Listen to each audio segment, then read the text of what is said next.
ঢাকা একটি মসজিদে আসরের নামাজ শেষ করার পরপর ইমাম সাহেব জানালেন, জানাজার নামাজ আছে, সবাই যেন একটু অপেক্ষা করি। হাদিস আবার জানাজার নামাজ পড়তে উৎসাহিত করা হয়েছে। জানাজার নামাজ মানে নিজের জন্য একটা শেফল রিমাইন্ডার। তাই হঠাৎ মনে হলো জানাজার নামাজটা পড়ে যাই। ইমাম সাহেব জানালেন, একজন মহিলা মারা গিয়েছেন।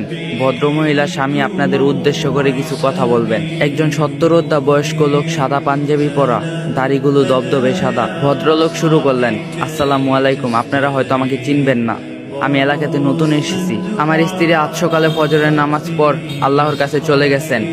আমরা একসাথে গত 45 বছর ধরে সংসার করছি। একটি ছোট সরকারি চাকরিতে আমার সংসার জীবন শুরু করছিলাম। সারা জীবন চেষ্টা করছি সৎ পথে আয় করার জন্য। আল্লাহর কসম খেয়ে বলতে পারি, আমি জীবনে কোনোদিন অসৎ পথে আয় করিনি। সৎ থাকার কারণে আয় ছিল খুবই সামান্য। আমাদের 3 ছেলে 2 মেয়ে। গ্রামের বাড়িতে বাবা মাকে কিছু টাকা পাঠাতে হতো।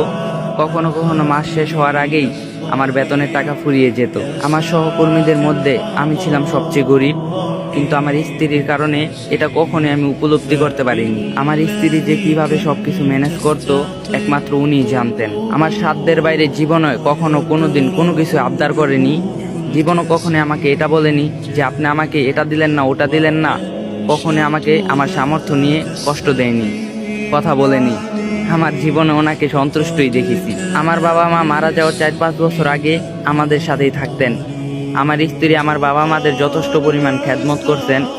কখনো এটা বলেনি আপনার বাবা মাকে খেদমত করার দায়িত্ব আমার মধ্যে পড়ে না। সত্যি কথা বলতে, পেনশনে টাকা পাওয়ার পর হজে নিয়ে যাওয়া ছাড়া আমি তেমন কিছু ওনাকে দিতে পারিনি। তারপরেও উনি কোনোদিন আমাকে কষ্ট দিয়ে কথা বলেনি। আমার স্ত্রী একজন নেককার মানুষ ছিলেন। উনি উত্তম আচরণের অধিকারী ছিলেন, আত্মীয়ের হক রক্ষা করছেন, পরপাক্রিয়া ছিলেন, স্বামী সন্তানের হক আদায় করছেন। ওনাকে আমি কখনোই নামাজ কাজা করতে দেখিনি। আজীবন পর্দা রক্ষা করে চলতে দেখছি। উনি ধৈর্যশীল ছিলেন এবং অল্পতেই সন্তুষ্ট ছিলেন। এক নাগারে কথাগুলো বলে ভদ্রলোক একটু দুম নেওয়ার জন্য থামলেন। এরপর আবার বলতে শুরু করলেন, আমি আসলে আমার স্ত্রী হয়ে আপনাদের কাছে মাফ চাওয়ার জন্য কথাগুলা বলছি না। যে নারী 45 বছর ধরে তার স্বামী, সন্তান এবং আত্মীয়র হক রক্ষা করছেন, তিনি অন্য কারো হক নষ্ট করতে পারেন না। একজন জান্নাতি নারীর মধ্যে যা যা বৈশিষ্ট্য থাকা প্রয়োজন তার সবই আমার স্ত্রীর মধ্যে ছিল। ইনশাল্লাহ আল্লাহ ওনাকে জান্নাত নসিব করবেন। আমি নিজে জান্নাতে যেতে পারবো কি না আমি জানি না। আপনারা শুধু এই দোয়াই করবেন আমি যেন আমার স্ত্রীর সাথে জান্নাতে একত্রিত হয়ে যেতে পারি। আর আপনারা সাক্ষী থাকেন, আমি আমার স্ত্রীর উপর পুরোপুরি সন্তুষ্ট। আল্লাহ যেন ওনাকে মাফ করে দেন। পুরো মসজিদ ভর্তি মুসল্লি একসাথে বলে উঠল, আমিন আমিন আমিন। সাধারণ জানাজার নামাজে আগে মৃত লোকের চর্চা, 30 সেকেন্ড থেকে 1 মিনিট বক্তব্য। এই ভদ্রলোক টানা 4-5 মিনিট তার স্ত্রী সম্পর্কে বললেন।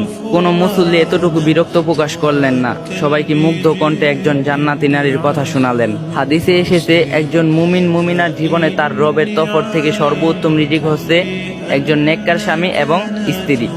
এ ভদ্রলোকের কথা শুনে যেন সরাসরি ওই হাদিসের প্রমাণ পেলাম। মসজিদ থেকে বের হলাম এবং অপূর্ব ভালো লাগা নিয়ে সুফি মানুষদের কথা শোনার মধ্যে